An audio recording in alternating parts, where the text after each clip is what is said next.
Let's talk about next about the takeaways from phase one and also what has been validated through these conversations.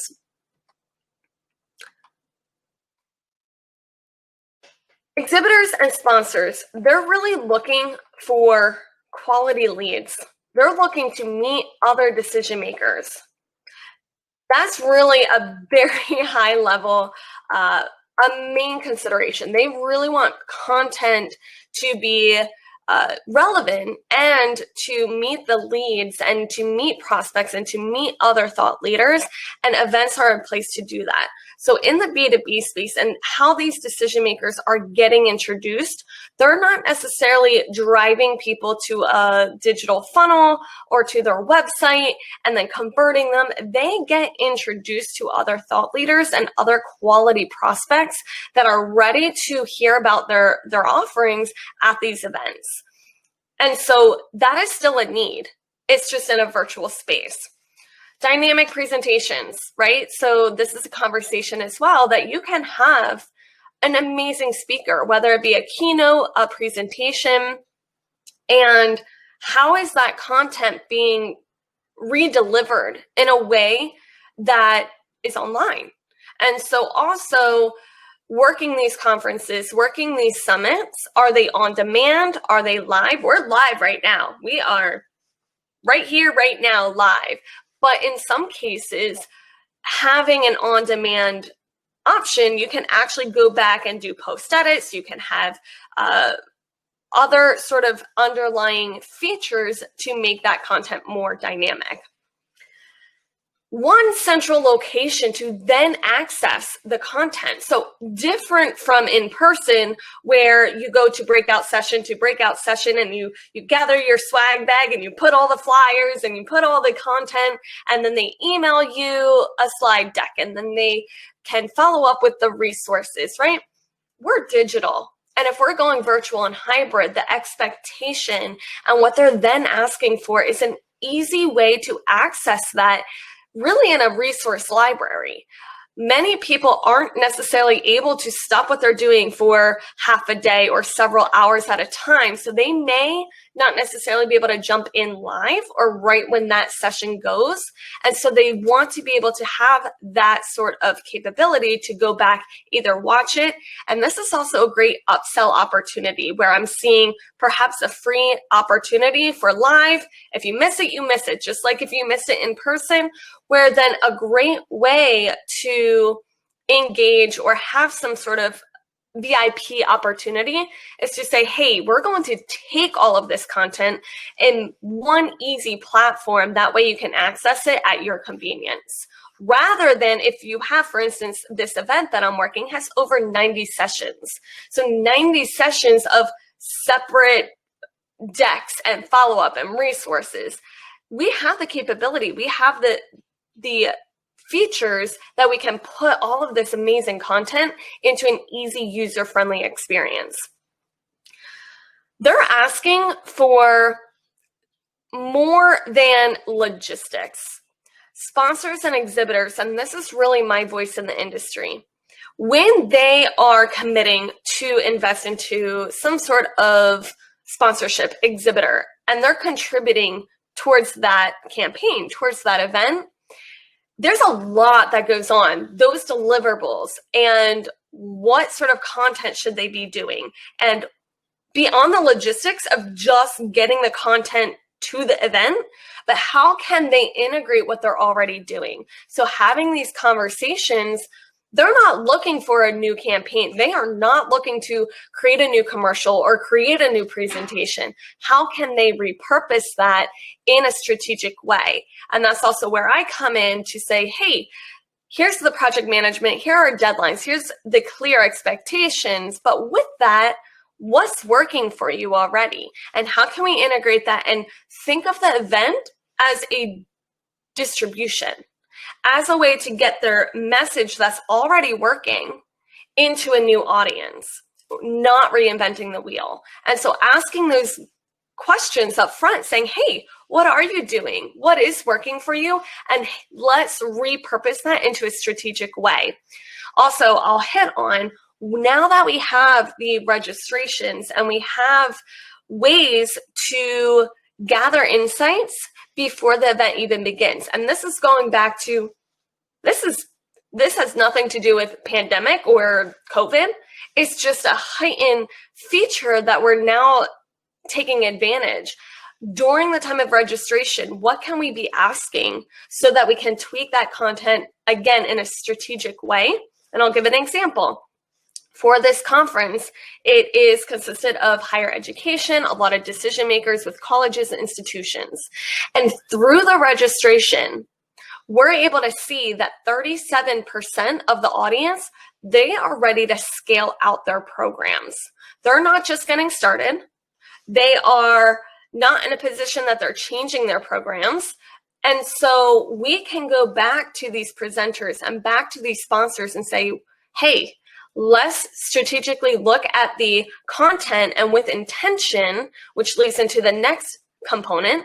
When you're asking for registration, when you're asking for the name and title, what is the intention as to why they're showing up?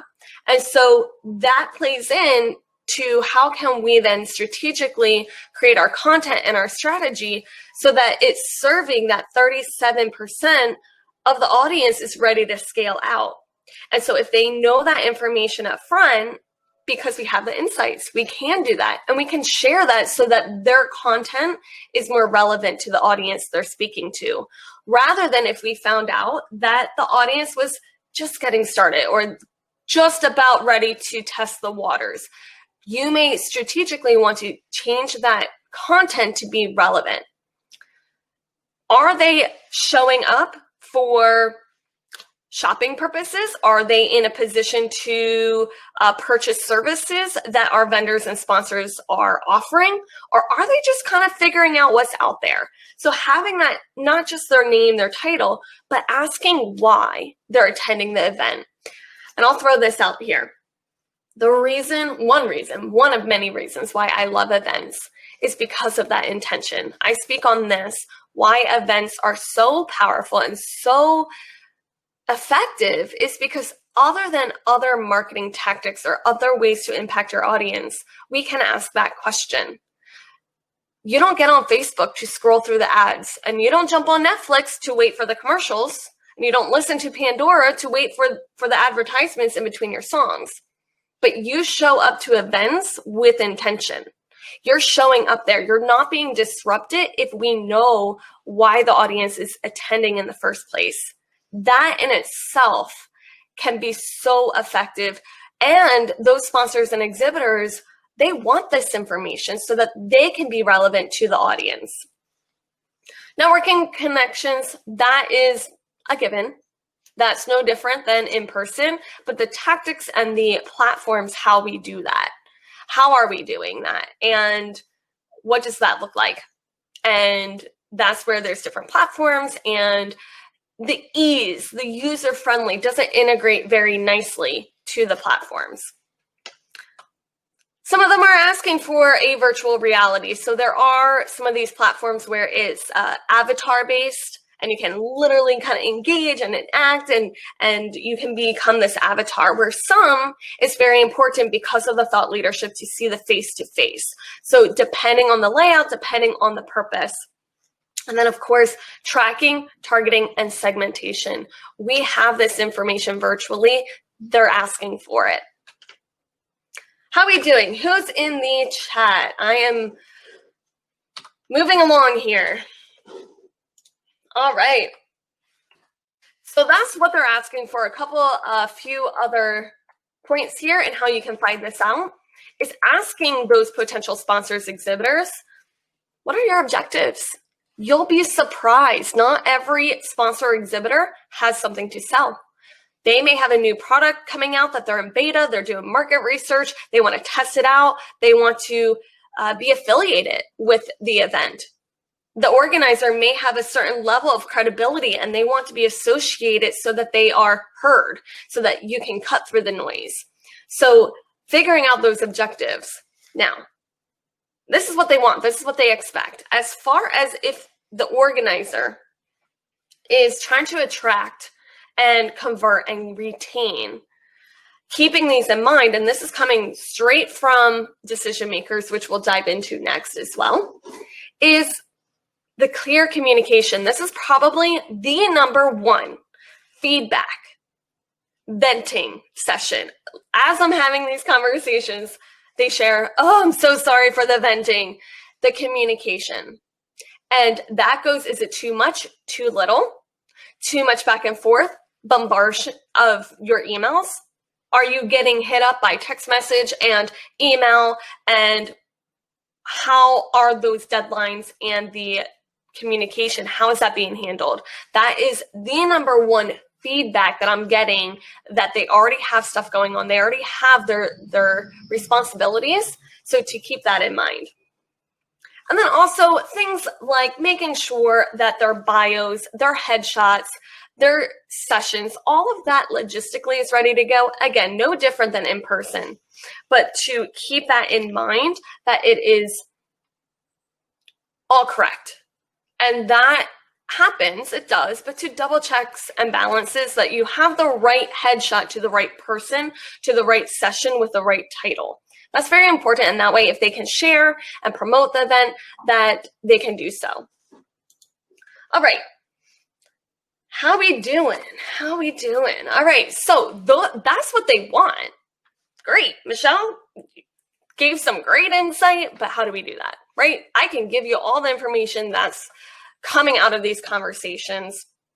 So how do we do that? This is just a screenshot. This is one of the platforms that I am really liking right now when it comes to sponsors and exhibitors, and they do a great job. This is Exhibitor Connect, for instance.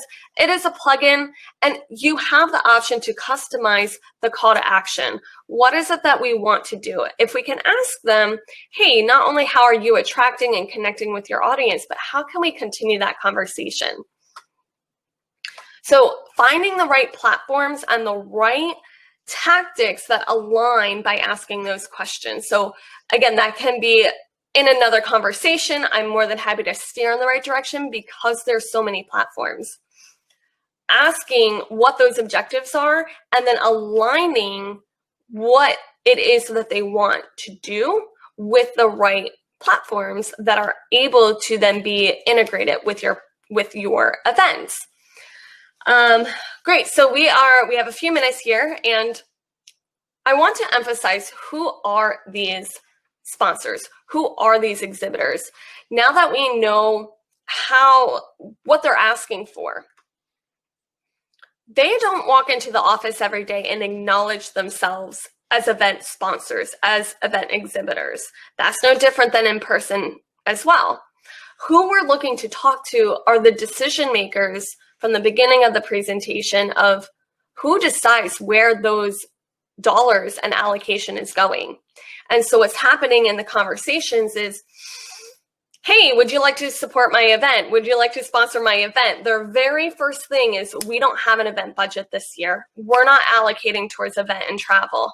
Yet, as you have the conversation, just to ask what is working and where are you reallocating that? Well, who's deciding that would be sales directors, B2B business development, your VP of marketing, the business owner, the chief revenue officers. They are responsible for the growth, for the tactics. What are we using? So having these conversations, talking to the right people, and then seeing how it's a win-win for them, asking them what is working.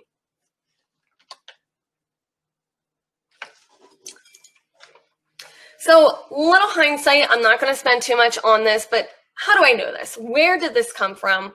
Who am I to say what sponsors and exhibitors want? I've been in that seat, and I am now an advocate for that seat when it comes to events. You have the event organizers. When you think about event stakeholders, you have the organizer, you have the event management putting on that event for the organizer. Sometimes they are one and the same. And then you have all of the service providers. You have your ticket holders, your attendees. Most times that is where organizers and marketers, event marketers, are very focused. What do the attendees want? The other side of the table, again, those marketing managers, the sales directors, that is the seat that I've served in corporate for over 7 years, and now going out on my own, noticing that that is the gap in the industry. They have a voice to share. And to communicate that back to the event industry, and how do we attract them? And that is who I serve. And that is who I'm looking to help monetize and optimize those events by bridging that communication gap between the organizer and the sales and the marketing of these contributors. So I'm going to just go through this part very quickly, because you can also have all of these slides. And really, this is validating some of the conversations that we're having. This goes through each of those areas that we mentioned with quote for quote. So to wrap up here at a very high level, how do we then do that? So we can go through those quotes, we can go through those conversations, we can go through the survey, we can get all of this information. How do we do that? How do we attract them? How do we convert this? This is where we're continuing the conversation. This is what I work with when it comes to the event industry, when it comes to businesses that want to leverage events. And it comes down to 4 main objectives. This is what I really cover in my master classes. If I were to take everything, and how do we do that? And in what order? Objective 1, what is their event strategy? Asking the conversation of what's working for them when you're talking to event sponsors. If we don't know their objectives, and if we don't know what's working, and we don't know why they use events and not paid advertising, it's very difficult to achieve objective 2, 3, and 4. So number 1, and this is a downloadable, you can link, and each one of these has resources within. So what are we asking in the event strategy so that we can better understand as organizers, and through this, if we're converting from an in-person into virtual or hybrid, what is their customer journey? What do they want their attendees, and what do they want their audience to do before the event, during the event, and after? Are we trying to attract them to then watch a demo? Are we then trying to attract them to have a conversation? Are we then attracting them to fill out a survey or download a PDF? What is the customer journey, and how are we going to have that conversation before, during, and after?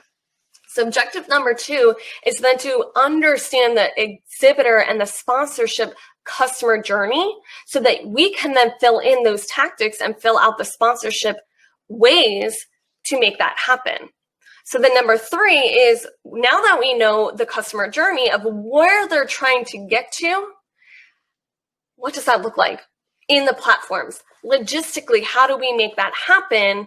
If they need a webinar, if they need a demo room, if they want to share supplies, if they want to put items in an event in the box, what is that customer journey? And that way, objective number 3, once we understand their strategy and now we understand their customer journey, we can start piling in, how do we monetize that?